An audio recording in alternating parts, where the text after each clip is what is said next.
하나님의 말씀입니다. 경청하십시오.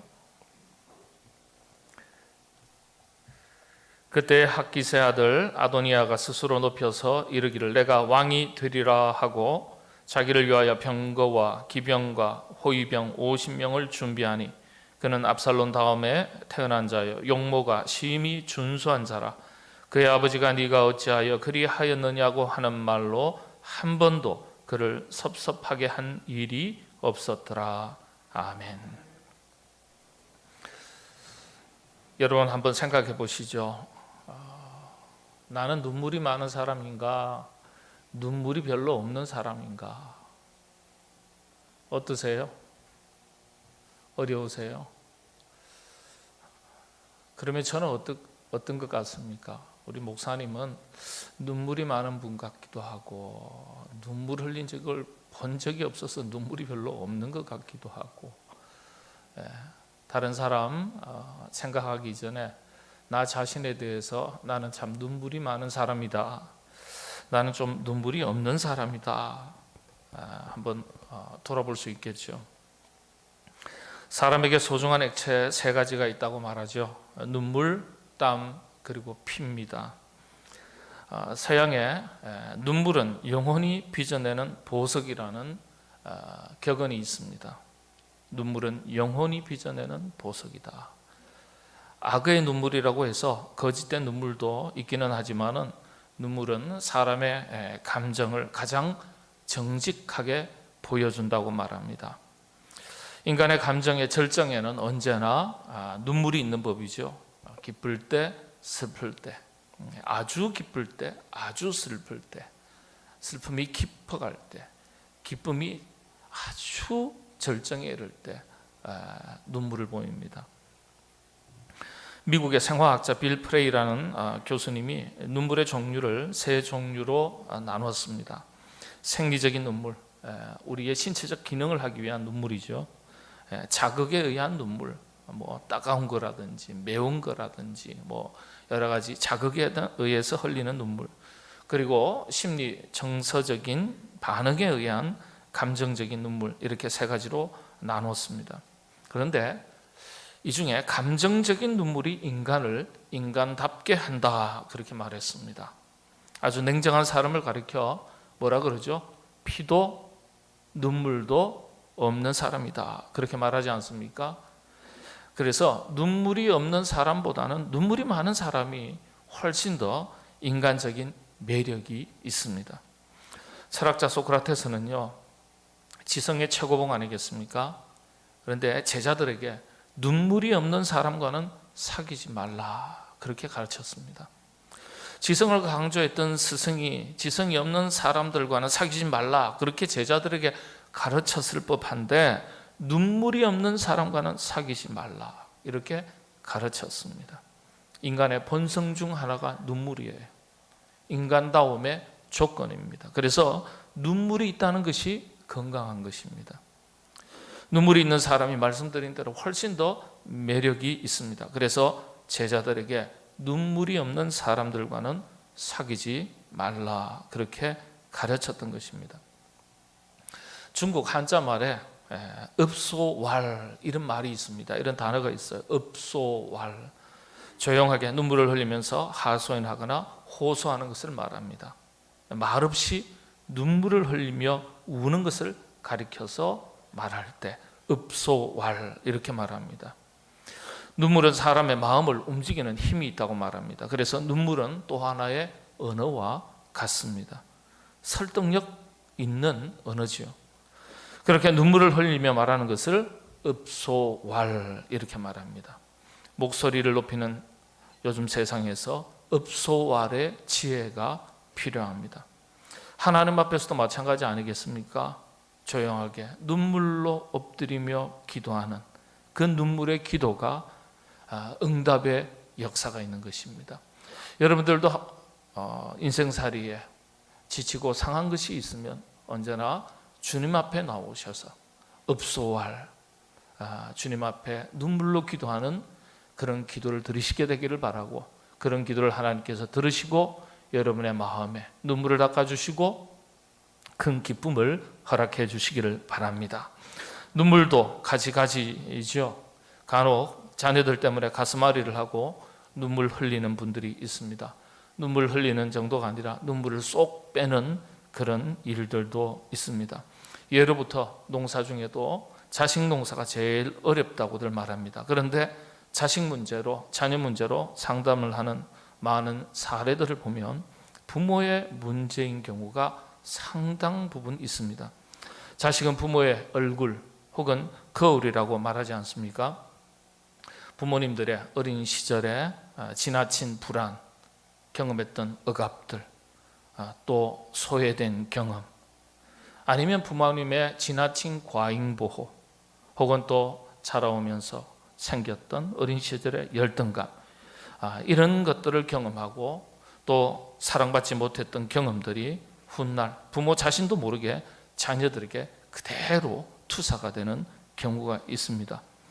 자식 탓하지 말고 그래서 부모인 나 자신부터 문제가 없는지 먼저 돌아보는 지혜가 필요합니다. 위대한 다윗의 치명적인 문제 하나가 있는데 그것이 바로 자녀 교육입니다. 자녀들 때문에 뼈아픈 눈물을 흘렸습니다. 아는 바대로 열왕기는 아들 솔로몬을 향한 다윗의 유언으로부터 시작이 됩니다. 그런데 아주 짧지만 예레미야 선지자가 눈물로 호소했던 이 열왕기에 다윗의 유언의 앞서서 아주 의미심장한 짧은 구절 이야기 하나를 적어뒀습니다. 그게 오늘 본문이에요. 다윗의 가정의 비극을 읽을 수 있는 내용입니다. 사실 나라가 무너지고 백성들이 포로 생활을 하게 되는 비극이 가정에서부터 시작되었던 것을 알 수 있는 내용입니다. 우리가 흔히 눈물의 사람 이야기할 때는 예레미야 선지자를 말합니다. 눈물의 선지자라고 그렇게 알려져 있습니다만은 사실 다윗도 눈물의 사람이었습니다. 다윗은 성경 속 다른 어떤 인물들보다도 더 많은 눈물을 흘린 눈물이 많은 사람이었습니다. 다윗의 시편을 보면 거의 모든 시편이 눈물 속에서 기록된 것을 알 수 있습니다. 그래서 다윗에게는 세 가지 눈물이 있다고 말합니다. 첫 번째는 회개의 눈물입니다. 자기 자신에 대한 눈물이죠. 죄와 허물에 대한 회개의 눈물입니다. 얼마나 처절하게 회개의 눈물을 흘렸던지요. 이 시편 6편 6절의 말씀을 보면 내가 탄식함으로 피곤하여 밤마다 눈물로 내 침상을 띄우며 내 요를 적시나이다. 도대체 눈물을 얼마나 흘렸길래 침상을 띄우고 요를 적신다고 이렇게 고백하겠습니까? 그런데 회개의 눈물도 믿음 있는 자의 것입니다. 이런 눈물 아무나 흘리는 것 아니죠. 회개의 눈물은 자신을 새롭게 하는 촉매가 됩니다. 하나님께서는 상한 심령을 구하신다 하셨어요. 상한 심령을 기뻐하신다. 그런데 이 상한이라는 히브리어의 샤바르라는 이 단어가 원문은 부서지다, 깨트리다 이런 뜻입니다. 통회하는 마음을 구하신다. 상한 심령을 구하시고 통회하는 마음을 찾으신다 그랬어요. 또 통회하는 말이라는 이 통회한다는 말도 역시 죄를 뉘우치는 마음 그런 뜻입니다. 그래서 다윗은 첫 번째 자신의 허물과 죄에 대해서 철저한 회개의 눈물을 흘렸던 사람입니다. 우리 영혼이 깨끗해지고 순수해지고 거듭나는 첫 번째 시작이 회개로부터 시작이 되는 것입니다. 두 번째 다윗의 눈물 중에 두 번째는요, 호소, 간구의 눈물입니다. 억울함이라든지 불안이라든지 인간 소외 이런 고난에서 비롯된 인간적인 고뇌의 눈물을 말합니다. 도와주옵소서, 해결해 주옵소서, 건져 주시옵소서. 평안함이 깨어진 현실적인 삶의 고통에서 비롯되는 눈물이죠. 이런 눈물이 또 있습니다. 먹고 입고 사는 문제로 인해서 이런저런 세상 일들로 인해서 인간관계 때문에 고난과 역경 속에서 주님의 도우심을 간절히 구하는 눈물입니다. 그런데 이런 눈물을 하나님께서는 긍휼히 여기시고 기억하십니다. 예를 들어서 나사로의 이야기죠. 오라버니 나사로가 죽었습니다. 3일이나 되었습니다. 그 나사로의 죽음 앞에서 마리아와 마르다가 웁니다. 그런데 그 모습을 지켜본 예수님께서 그들을 민망히 여기셨다, 불쌍히 여기셨다, 이렇게 기록되어 있습니다. 주님께서 그들의 눈물을 보시고 우셨다. 성경은 이렇게 기록합니다. 요한복음서에 주님도 우셨어요. 그래서 하나님은 우리의 눈물을 기억하시고 우리 눈에 눈물을 닦아주시는 분이 우리 하나님이십니다. 우리 주님이십니다. 그래서 우리 인생에 문제가 있다면 가장 먼저 주님 앞에 가지고 나아가야 합니다. 상한 심령, 눈물의 기도를 하나님은 외면치 않으시고 결단코 외면치 않으시고 그 눈물을 닦아주시고 또 그 눈물을 기쁨으로 바꿔주시는 분이 하나님이시기 때문입니다. 여러분들 힘든 일, 어려운 일이 있으면 이 사람 저 사람 찾아가서 신세한탄, 하소연 하지 마시고 주님 앞에 나오셔서 눈물의 기도를 드리시게 되기를 바랍니다. 그러면 하나님께서 기억하시고 긍휼히 여기시고 여러분의 눈물을 닦아주시고 여러분의 마음속에 기쁨이 생기도록 삶을 형통한 길로 인도해 주실 줄로 믿습니다. 세 번째, 다윗의 눈물, 아버지의 눈물입니다. 아버지로서의 눈물, 고통의 눈물이죠. 위대한 다윗 왕의 이면에는 너무나 안타까운 처절한 인간 다윗의 눈물이 있습니다. 형제 살인의 비극을 지켜본 아버지의 눈물이에요. 이런 눈물들이 사실 우리에게 아주 깊은 영적인 통찰력과 교훈을 주고 있습니다. 다윗의 눈물 중에 가장 가슴 아픈 눈물이 바로 자식들 때문에 흘린 눈물입니다. 다윗은 하나님께서 내 마음에 맞는 자다, 내 마음에 합한 자라고까지 말씀하실 정도로 하나님께서 다윗을 기뻐하셨어요. 다윗은 그런 위대한 왕이었음에도 불구하고 치명적인 문제 하나가 있었는데 윤리 도덕적인 문제가 아니에요. 다윗 왕국이 몰락하게 되는 치명적인 문제로 이어지는데 바로 가정에서의 실패였습니다. 다윗의 눈물의 핵심입니다. 그 내용이 가볍지 않아요. 사무엘서도 열왕기서에서도 공통적으로 강조하면서 기록된 이야기들이 있습니다. 특별히 사무엘상 전체, 사무엘상이 24장인데요. 가정에서의 다윗의 실패 이야기가 10장에서부터 24장까지 거의 3분의 2 가까이 절반 이상을 차지합니다. 그게 전부 다 다윗의 가정 이야기, 실패 이야기가 기록되어 있습니다. 오늘 열왕기도 마찬가지죠. 솔로몬의 이야기의 시작이 다윗의 유언으로부터 시작되는데 다윗의 유언을 언급하기에 앞서서 아주 짧지만 의미심장한 말씀 하나가 기록되어 있습니다. 우리가 이런 것을 주목하고 살펴야 됩니다. 이게 오늘 본문입니다. 자, 오늘 본문 말씀 중에 이런 말씀이 있습니다. 5절 지나서 6절을 보면 한번 보실까요? 네가 어찌하여 그리 하였느냐고 하는 말로 한 번도 그를 섭섭하게 한 일이 없었더라. 누구에게? 아들 아도니아에게. 아들 아도니아를 보니까 준수했다 그랬어요. 아주 똑똑한 것 같아요. 용모가 심히 준수한 자라. 지성과 외모 여러 가지로 능력이 탁월했던 걸 말합니다. 그런데 아도니아가 누굽니까? 핫깃의 아들이라고 했습니다. 핫깃은 다윗의 첩입니다. 이 첩에게서 난 다윗의 넷째 아들이 아도니아예요. 첫 번째는 아히노암에서 태어난 암논, 둘째는 아비가일에게서 태어난 길르압, 셋째는 마가에서 태어난 압살롬입니다. 그런데 놀랍게도 첫째 암논은요, 압살롬에게, 셋째 압살롬에게 죽임을 당합니다. 셋째 아들 압살롬은 반역을 일으켰다가 다윗의 조카 요압에게 죽임을 당합니다. 한번 보시죠, 자막을. 요압은요 또 어떻게 해요? 나중에 아도니아의 반역에 가담한 죄로 솔로몬에게 처형을 당합니다. 요압은 다윗의 조카입니다. 또 넷째 아들 아도니아는요, 다윗의 역시 또 다른 아들 솔로몬에게 처형을 당합니다.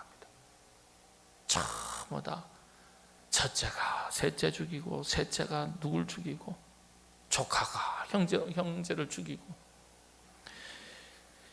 형제간에 사촌제간에 서로 죽이고 죽는 상상도 못할 일들이 다윗의 가정에서, 왕가에서 일어나게 됩니다. 이런 집안을 뭐라 그러죠? 그렇죠. 콩가루 집안이에요. 콩가루.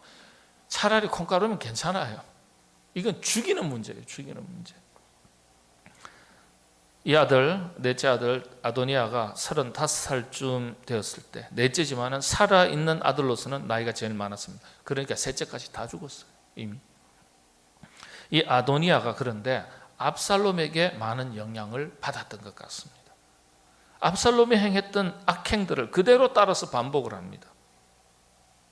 아도니아나 압살롬이나 아버지의 왕권을 탐해서 아버지를 죽이려고 했습니다. 권력은 부자지간에도 나누지 못한다는 옛말이 있지 않습니까? 사람이 무엇을 보고 듣고 배우고 경험하느냐가 참 중요합니다. 아도니아가 바로 윗형 압살롬이 하는 것을 그대로 보고 따라하다가 결국 솔로몬이 번아야를 시켜서 형 아도니아를 처형합니다. 솔로몬이 죽이는 거예요. 솔로몬이 죽이겠다고 말합니다. 성경에 기록되어 있어요. 그리고 시켰으니까 살인 교사라고 할까요? 그냥 살인이에요. 사실은 솔로몬이 형을 또 죽이는 거예요. 이런 형제 살인의 비극이 다윗의 눈앞에서 지금 다 벌어진 거예요. 다윗의 비극이 이것입니다. 형제 살인의 비극 앞에서 아버지 다윗이 흘리는 처절한 고통스러운 눈물의 한 장면을 볼 수 있는 성경 구절이 있습니다. 한번 말씀을 볼까요? 사무엘하 18장 33절인데요. 압살롬이 죽었을 때입니다. 왕의 마음이 심히 아파 문 위층으로 올라가서 우니라. 그가 올라갈 때에 말하기를 내 아들 압살롬아, 내 아들 내 아들 압살롬아, 차라리 내가 너를 대신하여 죽었더라면 압살롬 내 아들아 내 아들아 하였더라. 절규하는 거예요. 절규하는 거예요.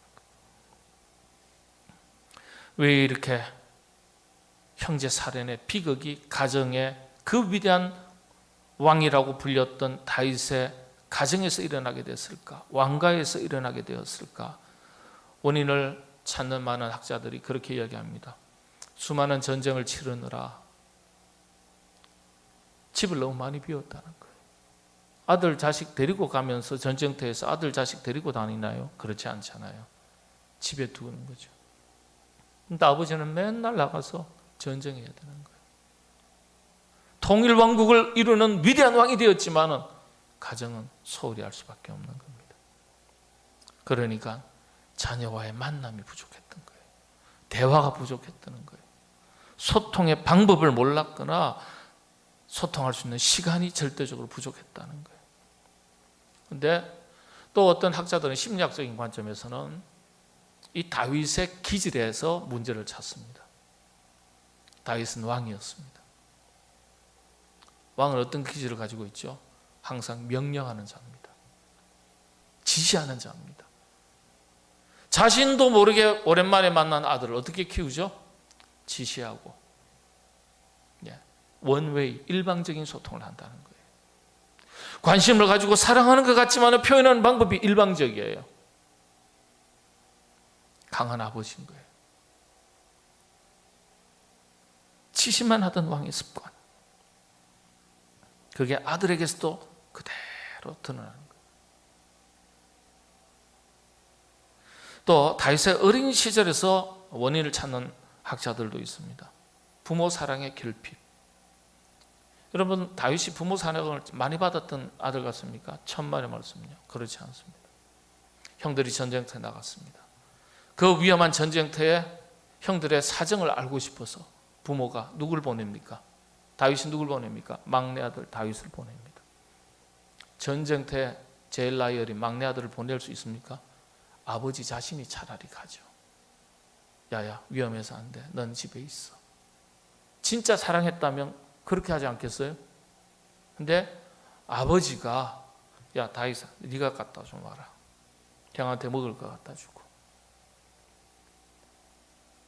아버지가 다윗을 어떻게 대했는지 알 수 있는 거예요. 전쟁터에 심부름차 길을 나서는 다윗의 마음이 어땠을까요? 나는 사랑받는 존재라고 그렇게 느껴졌을까요? 그 위험한 현장으로 아버지가 가시지 않고 왜 나를 보낼까? 두려운 마음, 불안. 혹 아버지에 대한 원망이 없었을까요? 이런 원인들이 다 있다는 거예요. 아들의 죽음 앞에서 아버지의 통곡과 눈물을 볼 수 있습니다. 참 가슴 아픈 장면이죠. 내 아들아, 내 아들아, 압살롬아. 왜 이런 비극의 주인공이 되었을까? 여러 가지 원인들을 이야기하지만은 성경은 이 점에 대해서 정확하게 지적하고 있습니다. 오늘 본 말씀에 녹아나 있는 핵심 교훈입니다.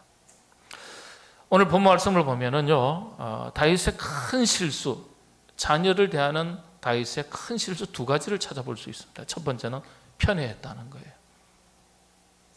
다윗 자신도 아버지의 편애를 받고 자랐습니다.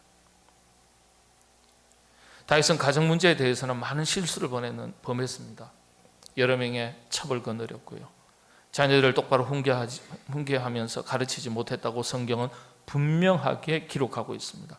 사무엘상 9장의 말씀, 16장의 말씀, 사무엘하 14장의 말씀에서 이 점을 지적하고 있어요. 많은 성사학자들이 다윗이 아도니아, 넷째 아들의 아도니아가 용모가 뛰어나고 준수했다, 잘생겼다, 능력이 있다, 똑똑하다, 그래서 그를 지나치게 편애했다고 해석합니다. 여러분, 편애는 다른 자녀들의 가슴에 상처를 줍니다. 부모의 편애만큼 자녀들에게 깊은 상처를 주는 것이 또 없습니다. 그래서 아버지의 사랑에서 소외된 다른 형제들이 결국 형제살인이라는 비극을 저지르게 됩니다. 아버지의 사랑을 받지 못한 분노가 나중에는 아버지에게로 향하는 거예요. 다윗의 가정사의 비극에는 다윗의 그릇된 자식사랑, 편애가 자리 잡고 있었던 것입니다. 여러분, 우리가 아는 대로 자녀들은 집중된 그리고 충분한 사랑을 받고 자라야 될 존재들입니다. 이 사랑이 부족하면 그때부터 상처가 그 사람을 지배하는 것입니다. 자녀를 사랑하지 않는 부모가 어디 있겠습니까? 그런데 사랑하는 법에도 훈련이 되어 있어야 돼요. 사랑은 내 방식으로 하는 게 아니라 받아들이는, 자녀가 어떻게 이해하고 받아들이느냐, 자녀의 관점에서 사랑을 베풀어야 되는 거예요. 바로 이 점에서 우리가 한 가지 기억해야 될 것은요, 우리가 비록 부모에게서 충분한 사랑을 받지 못했다고 할지라도, 세상에서 충분히 사랑받지 못했다고 할지라도 우리는 하나님으로부터 충분한 사랑을 받고 살아가는 존재라는 사실을 깨달아야 한다는 점이에요. 이 사실을 깨닫고 나면 그때부터 우리가 행복해집니다. 나는 부모 잘못 만나가지고 내 인생 이렇게 살았다. 형제 잘못 만나서 이렇게 살았다. 이런 가정에서 만나서 태어나서 자라서 내가 이 고생을 한다. 나는 충분한 사랑을 받지 못하고 살았다. 이게 아니에요. 하나님으로부터 충분한 사랑을 받고 살아가는 존재라는 사실을 우리가 먼저 깨달을 필요가 있어요. 깨닫고 나면 그때부터 행복해지는 거예요. 사랑받지 못했던 분노가 나를 지배하는 것이 아니라 하나님의 특별한 사랑을 받는 존재라는 사실에 나는 사랑받는 존재, 행복하게 살아가야 할 충분한 이유가 있는 존재, 이 놀라운 사실에 기뻐하고 감사하며 자신감 있게 당당하게 살아갈 수 있습니다. 여러분, 하나님의 특별한 사랑받는 존재입니다. 이 사실에 감사하시고 행복하게 당당하게 자신감 있게 살아가시게 되기를 바랍니다. 사랑받는 존재라는 이 사실 하나만으로도 우리는 충분히 행복해할 수 있습니다. 두 번째, 다윗의 실수가 무엇이겠습니까? 어쩌면 오늘 본 말씀의 핵심입니다. 영적인 기준을 바르게 가르치지 못했다는 거예요. 오늘 본문은 단순하게 다윗이 편애했던 것만을 지적하는 것이겠습니까? 아니에요. 영적 기준을 분명하게 가르치고 적용하지 못했던 것을 지적하는 말씀입니다. 다윗은 편애했을 뿐만 아니라 덮어놓고 사랑했던 거예요. 진짜 사랑은 덮어놓고 사랑하는 것 아니죠. 기준을 따라서, 특별히 우리가 그리스도인으로서 영적인 기준을 따라서 사랑해야 되는 거예요. 이게 지혜로운 거죠. 한때 칭찬은 고래도 춤추게 한다는 책이 베스트셀러가 된 적이 있습니다. 참 좋은 책이죠. 칭찬과 격려는 분명 자녀들에게 자신감을 가지게 하고 자존감을 높여줍니다. 그런데 심리학계에서는 부모들의 일방적인 칭찬의 태도는 심각한 칭찬의 역효과를 불러올 수 있다는 점을 이미 지적하고 있었습니다. 실험에서 다 밝혀졌어요. 칭찬을 많이 한 그룹과 칭찬하지 않은 그룹, 어떤 미션을 동일하게 주는데 결과가 달랐어요. 이 책의 유명세에 묻혀서 잘 소개되지 않다가 한참이나 뒤에서야 부각되기 시작했어요. 지혜로운 칭찬이 필요하다는 거예요. 사랑에는 칭찬과 격려와 함께 따뜻한 책망도 함께 뒤따라가야 되는 거예요. 예스와 노, 부모의 기준이 분명히 해야 된다는 거예요. 그래서 무조건적인 칭찬은 오히려 독이 된다고 가르칩니다. 이게 참 쉽지 않아요. 자녀가 무엇이라고 얘기하면 그 사랑하는 마음이 지극해서 분별력을 잃어버리는 경우가 있습니다. 어쩌면 다윗이 이 점을 놓친 것일 수도 있습니다. 자식이 무엇을 말하고 무엇을 행하더라도 교정하려는 노력이 없었다는 점이에요. 영적인 기준이 없었다는 거예요. 말씀드린 대로 심리학에서 말하는 예스와 노가 분명한 부모의 태도가 아이를 더 건강하게 자라도록 한다는 이론은요, 이미 다 알려진 사실입니다. 그런데 자식 사랑 앞에서 부모들의 눈이 흐려지기 쉬운 것 같습니다. 옛말에 이런 속담이 있죠. 오냐 오냐 했더니 나중에 할아버지 수염까지 뽑는다 그런 말이 있습니다. 되는 것은 되고 안 되는 것은 안 되는 것입니다. 그게 참 쉽지 않습니다. 오늘 본문 말씀 중에 5절이죠. 6절입니다. 끝 부분입니다. 한 번도 그를 섭섭하게 한 일이 없었더라. 이야, 좋겠다. 그죠? 한 번도 섭섭하게 한 일이 없었더라. 이 한 구절에 모든 것이 다 녹아져 있습니다. 다윗의 가정의 비극도 이스라엘 나라와 민족의 비극도 이 속에 담겨져 있습니다. 여러분, 한 번도 자식을 섭섭하게 한 일이 없는 그런 부모가 좋은 부모인가요? 그렇지 않죠. 목회자도 좋은 목사는요, 싫은 소리 할 수 있어야 좋은 목사입니다.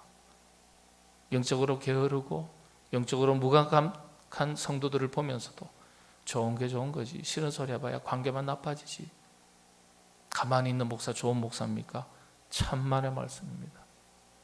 신앙생활에 게으르거나 문제가 있거나 비켜나 있다면 싫은 소리 할 수 있는 목사가 좋은 목사입니다. 네. 그런 줄 알고 싫은 소리에 대해서도 책망의 교훈이 있다고 생각하셔야 되는 거예요. 오늘 이 말씀을 보면서 다윗이 놓친 이 한 가지, 영적 기준을 분명하게 세우는 부모가 되는 것, 영적인 기준을 분명하게 세우고 영적인 기준을 따라서 자녀를 양육하는 부모가 성공하는 부모요, 그 자녀들이 행복한 자녀로 살아가게 됩니다. 다윗은 이것을 놓쳤습니다. 세상 부모 노릇하는 것도 참 중요하죠. 먹이고 입히고 기르고 뒷바라지하고 중요하지만 영적인 부모 노릇 잘하는 것이 우선입니다. 자녀들 앞에서 부모가 먼저 영적인 기준을 분명히 세우고 실천하는 모습을 보여줘야 합니다. 그리고 가르쳐야 됩니다. 주님께서도 이걸 당부하셨어요. 영적인 기준을 바르게 세우고 지키라는 말씀이에요. 나중에 피눈물 흘리지 말고요. 마지막으로 함께 이 말씀 봉독하고 마치겠습니다. 함께 읽겠습니다.